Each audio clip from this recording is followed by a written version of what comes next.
nikaona ni vyema jamii pia ya nchi yetu ya Tanzania ijue kuhusiana na utapeli unaoendelea nchini wa kuuziana madini bandia yaitwayo dhahabu, kwamba ni wananchi wengi wanalia sana, wanalizwa sana, wanafanyiwa utapeli wa hali ya juu sana. Baada ya kuwa nimewapa taarifa za tukio hili tarehe 10 mwezi Juni mwaka 2019 saa 4 huko Kenya, kuna mwananchi Brazili ajulikanaye kwa jina la Bruna Cristina Ogarofor Ferreira. Huyu ni Brazili, ana miaka 38, ni Mkristo na anaishi nchini Colombia. Mwananchi huyu anafanya shughuli zake mbalimbali ikiwa ni pamoja na kununua madini ya dhahabu. Akiwa Kenya alikutana na mshtakiwa ambaye yuko mbele yangu hapa, anaitwa Eddie Kalombo. Huyu ni Eddie Kalombo Lukusa.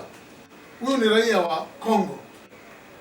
Mwananchi huyu yuko nchini kihalali kama ambavyo tumeweza kufahamu kufuatia upelelezi, lakini anashughulika pia na kampuni moja inaitwa Optimus Tanzania Company Limited ambayo inajishughulisha na kukopesha pesa za riba, lakini pia anafanya biashara ya madini hapa Dar es Salaam.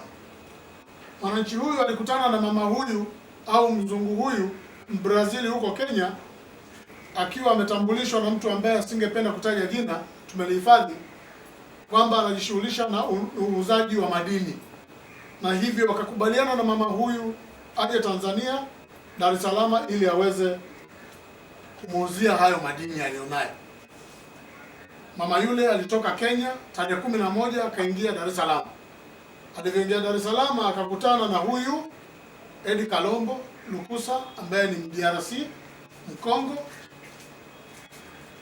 Wakakubaliana kwamba basi kwa sababu ana madini afanye transactions za kuingiza fedha kwenye akaunti ya kwake, na kwamba atakapokuwa amefanya hilo zoezi la kuingiza fedha kwenye akaunti ndipo ataweza kuuziwa madini.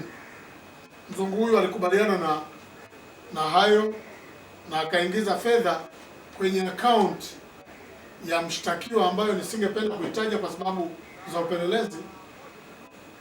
Ziliingizwa dola za Marekani 33,830 ambazo zimeingizwa kwenye akaunti, nimesema sitaitaja, kwenye branch la CRDB,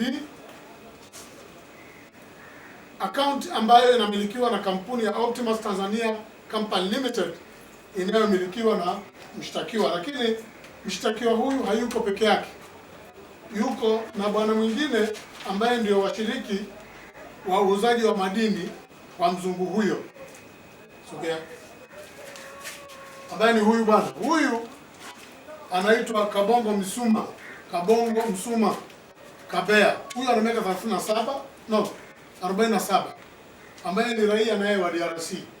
Wako pamoja kwenye kampuni hiyo, na kwamba walikutana na huyo mama pamoja pia kwa hapa Dar es Salaam sasa, baada ya Eddie kutoka naye Kenya kuja Tanzania, ambako wamekutania tena na wakampeleka kwenye ofisi yao. Mama huyo ameonekana kuwa mjanja, kwa sababu wakati anaoneshwa kule ofisini kilitolewa kipande kimoja cha aina hii ambacho kiliaminika kwamba ni cha dhahabu kwa mama yule. Mama yule alikuwa na madini kwenye kichupa ambayo alifanyia testing.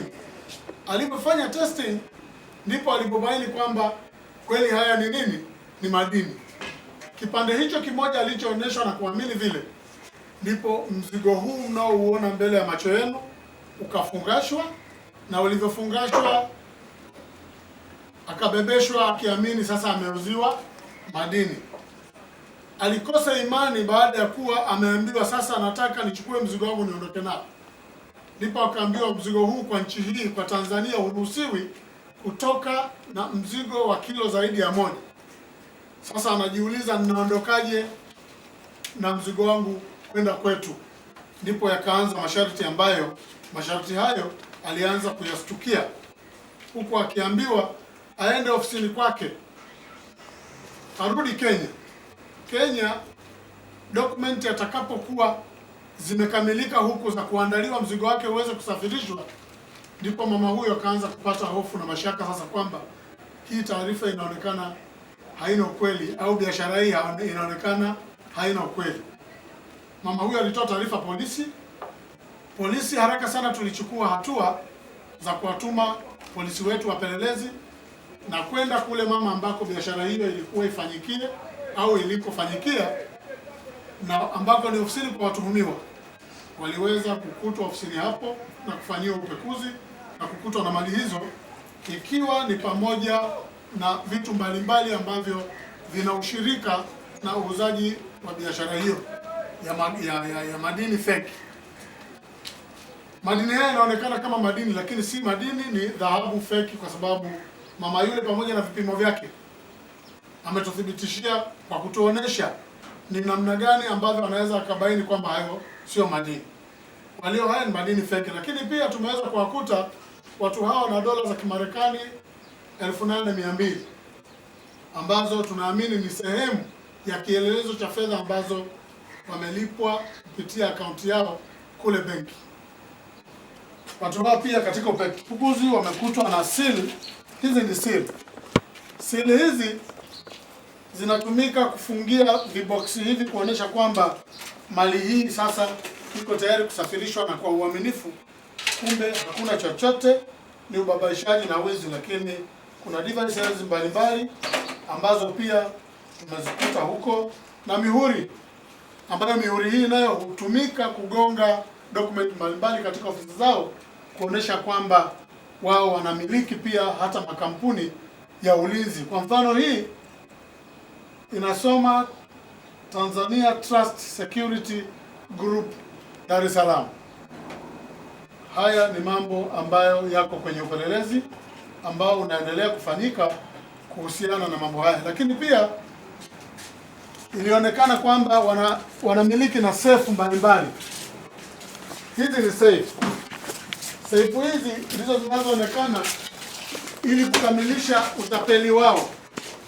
Safe hizi zinaonekana kwamba ndizo zinazohifadhi hayo madini, kama ni safe ambazo zinahifadhi hayo madini, lakini si madini kama ambavyo tayari tumekwisha kuzungumza awali kwamba hivi ni vyuma tu ambavyo vimenakishiwa kwa nakshi ya macho kuona kama kuna namna moja au nyingine kwamba ni madini, kumbe sio madini. Lakini ili kuonesha kwamba ni kweli wanafanya kitu ambacho ni cha halali kwa kuwadanganya wale ambao wanadanganyika, ni pamoja na mizani zao za kuonesha kwamba wanapimia madini haya.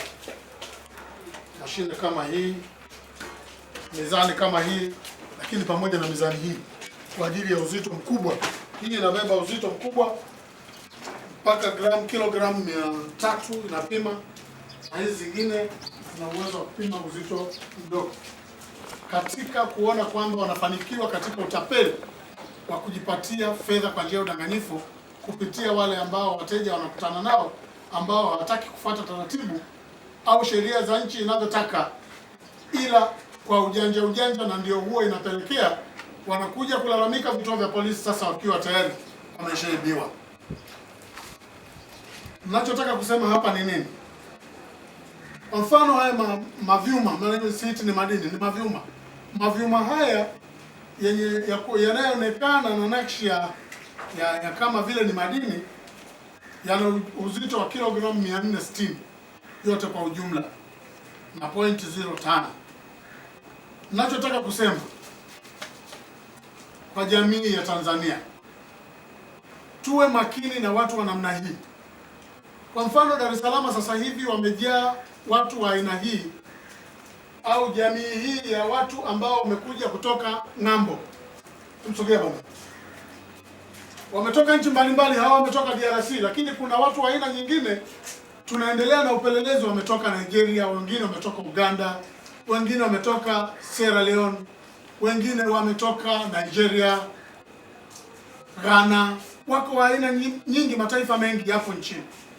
Lakini kwa ajili gani babaishaji kama huu?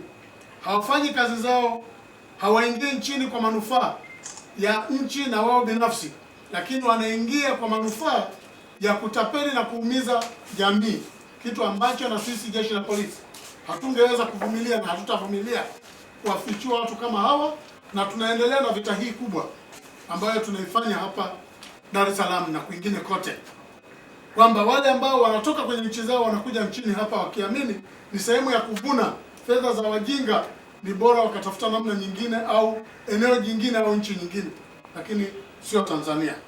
Ni jukumu la kila Mtanzania sasa kuchukua tahadhari kwamba zipo taasisi, vipo vyombo vinavyohusika na uuzaji wa madini, zipo taasisi zinazohusika na uuzaji wa madini kihalali, wapo wenye leseni kihalali, wananchi ambao wako nchini wanaomiliki migodi na ambao wameruhusiwa kisheria kuuza madini. Basi ni bora wakawa wanafanya mawasiliano na watu wa namna hiyo, lakini si kwa ujanja au kwa ujanja wa kutaka kukwepa ushuru wa serikali. Mwisho wa siku unaingia unalia katika mazingira ambayo baadaye kwa kumlaumu hayupo.